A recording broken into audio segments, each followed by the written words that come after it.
끊이지 않는 스드메 불만, 표준 계약서도 소용없었다. 여전한 거짓 과장과 기만 광고의 실체. 오늘 변호사와 함께 스드메 문단속 시작합니다.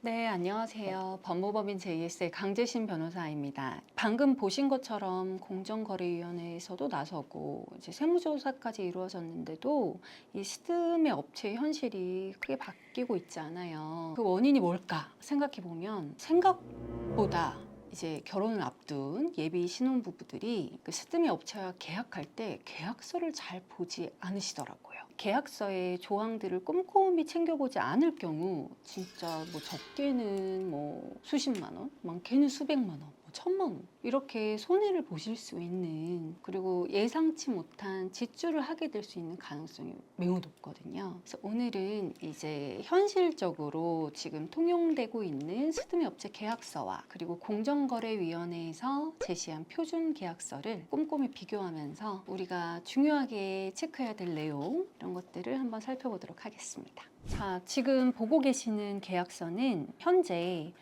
부산, 울산, 서울 이런 전 지역에서 통용되고 있는 이 현실적인 웨딩 계약서예요. 여기서 몇 개의 독소 조항을 찾아볼게요. 첫 번째, 계약 품목 부분을 보시면 홀 대관, 드레스, 메이크업, 스냅 촬영, 웨딩 촬영 이렇게 다 나와 있죠. 품목도 나름 세부적으로 수정본 포함, 신부 드레스 세트 이렇게 다 되어 있어요. 보면 비고란이 전부 비어 있어요. 이게 아무것도 안 적혀 있거든요. 이게 왜 문제냐? 우리 결혼 준비 시작할 때 다들 예산을 정해두고 시작하시잖아요. 근데 이렇게 비고란에 드러나 있지 않는 헬퍼비가 또 따로 책정이 되죠. 드레스 투어 비용 또 따로 책정이 되죠. 그 드레스도 좀 라인이 있거든요. 굉장히 고급 라인, 요새 인기 있는 드레스 브랜드, 이런 라인 따라 금액이 또 엄청 달라집니다. 그리고 메이크업도 마찬가지예요. 더 일찍 가서 길게 준비하고 싶다, 얼리 스타트 비용이 따로 있는지, 그리고 담당자를 지정해서 어떤 선생님한테 받겠다 하는 지정비가 따로 있는지,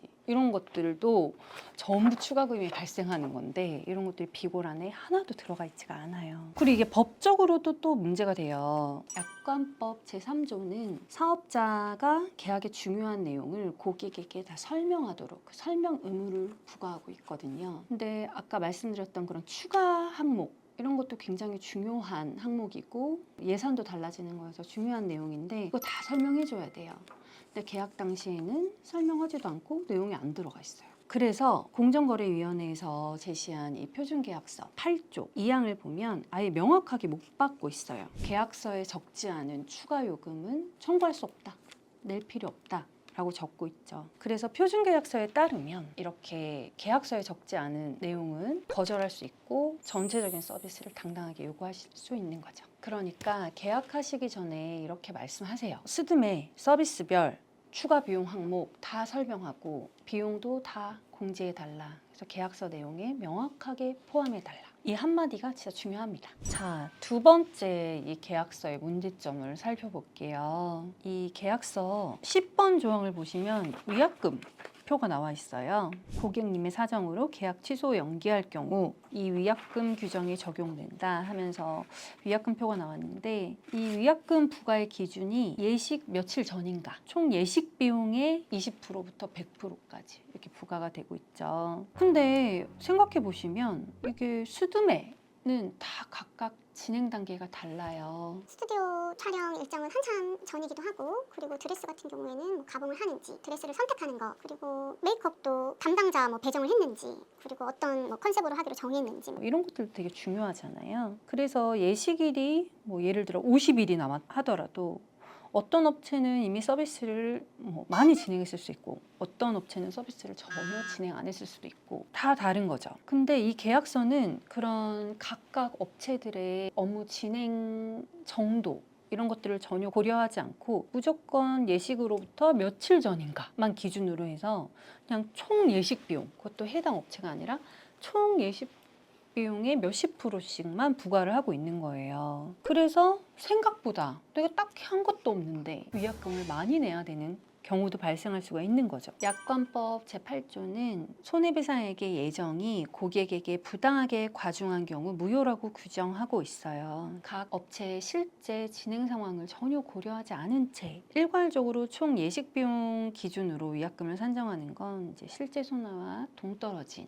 과중한 위약금으로 평가될 수 있다. 그리고 공정위원회 표준계약서에 이제 부침 2를 보시면 내용이 어떻게 달라지는지 보실 수가 있어요. 여기 위약금 규정을 보면 스튜디오 위약금, 드레스 위약금, 헤어 메이크업 위약금을 다 별도로 하고 있고, 그리고 기간도 정하고 있지만 드레스 같은 경우에는 촬영만 진행 시, 가봉 후 취소, 촬영 가봉 후 취소 이렇게 다 어떤 기준을 구체적으로 정하고 있거든요. 이게 맞죠. 이게 현실에 맞는 위약금 구조고, 그래서 각 업체가 실제로 진행한 만큼만 위약금을 내게 되니까 우리 고객들도 충분히 납득할 수 있는 수준이죠. 그래서 계약서에 위약금 기준을 꼭 보실 때 이제 진행 상황이나 이런 것들이 충분히 반영이 되는지, 그리고 각 업체별로 합리적으로 기준이 설정이 되어 있는지 이런 것들을 보시면 좋겠습니다.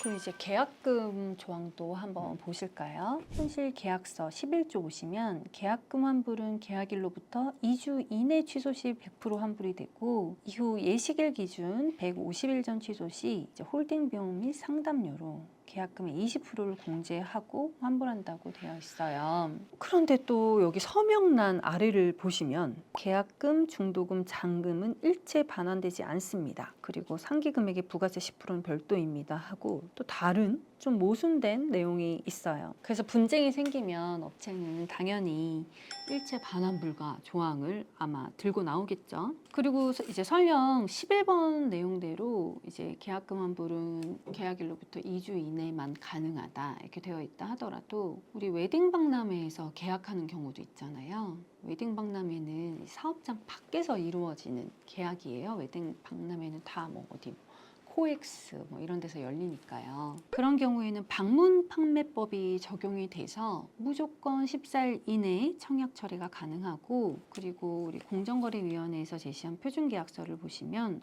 어떤 방식으로 계약을 했든 이 계약서를 받은 날로부터 7일 이내에 취소할 수 있다고, 그리고 전액 환불받을 수 있다고 명시를 하고 있어요. 그래서 법으로 보장된 권리를 이렇게 작은 문구 하나로 계약금 일체 반환되지 않는다 이런 조항 하나로 막을 수는 없다. 그래서 이런 부분도 꼼꼼히 확인하시고 수정 요청하시면 좋을 것 같아요. 계약서를 보시면 좀 이상한 점이 있어요.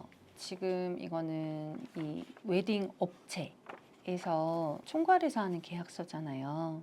이 계약의 당사자는 또 웨딩홀 아니면 웨딩 업체란 말이에요. 그러면 이 우리 계약 당사자가 이 모든 서비스를 직접 우리에게 다 이행하는 게 아니라 제휴 업체들을 통해서 서비스가 이루어져요.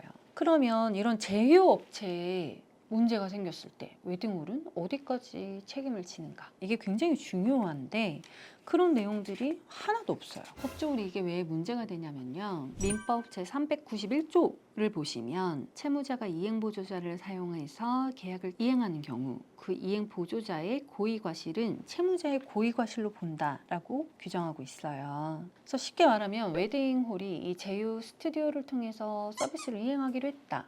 그런데 그 스튜디오 업체에서 촬영이 잘못 이루어지거나 촬영이 취소되거나 했다.